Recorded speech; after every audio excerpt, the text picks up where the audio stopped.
This video is called Rotating Figures About the Origin. So when we rotate something, it has to spin around a fixed point. Picture a windmill or a tire. These things rotate around a fixed point, right? So this shape on this graph is going to rotate around the yellow point in the middle of the coordinate plane. That's the origin, right? So everything on the screen here is going to rotate in one of two directions, either clockwise or counterclockwise. Now this question wants us to rotate 270 degrees counterclockwise about the origin. So think about a clock. A clock goes this way. So this wants us to go 270 degrees counterclockwise. So our rotation is going to go this way.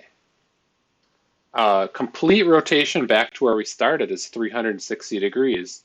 So that means that each quadrant here is going to represent a 90-degree rotation. So a 270-degree rotation would be 3 quadrants away from where we are now. So this shape is going to go 1 quadrant away, 2 quadrants away. This shape's going to end up down here, but it's not going to look like what you think it's going to look like. So let's go through the steps here. Thanks to Delta Math for providing us some good examples and some good walkthroughs on how to do these problems.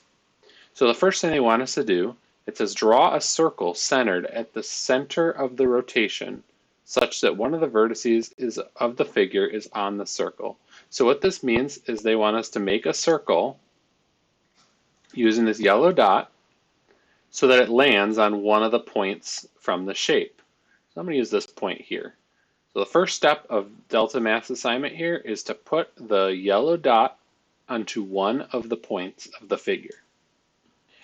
Now it says click and drag to draw a line through the yellow center and the vertex on the circle. They want us to connect the origin to the point we just made, like that. Now draw a line through the yellow center that is perpendicular to the line that you just drew. Perpendicular means that it's going to make a 90-degree angle. So if we want to make a 90-degree angle to this line here, we need to make it can't be just straight up, right? That's not perpendicular. It needs to look like this. Perpendicular means that it makes a 90-degree angle. Do you see how there's a 90-degree angle here? Actually, there's 4 90-degree angles here.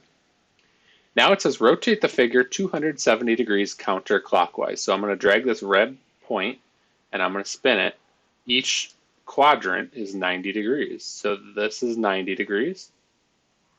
This is 180 degrees. And this is 270 degrees.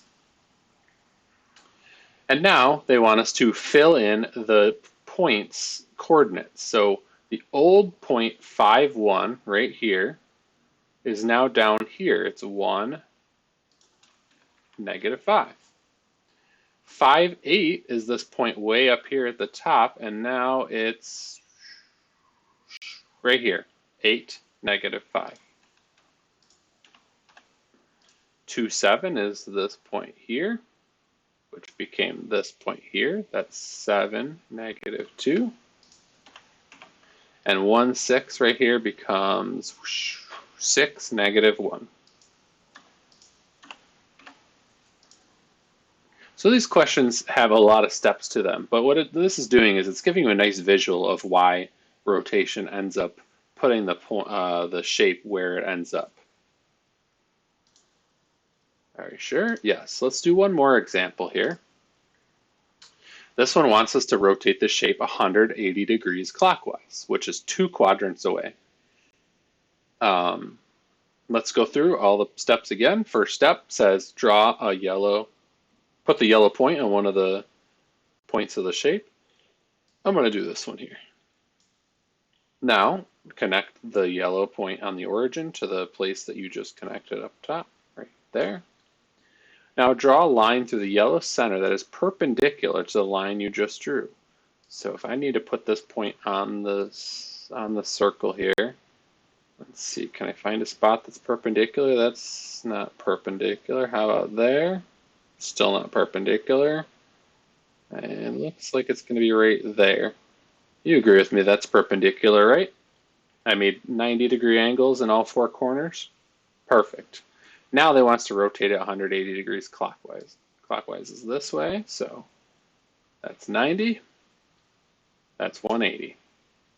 And now we need to fill in all the points. So instead of 3, 1, this point is -3, -1. Instead of 8, 1, this point is -8, -1. Instead of this being 8, 4, this one became -8, -4. 3, 8 becomes -3, -8. And 1, 5, that's this one here, becomes -1, oops, -1, -5. I like this button. I'm going to push it again. It's a nice visual that shows why. Anyway, let's try the values. I am correct. Let's submit and get credit. That's all for today. Thanks for watching.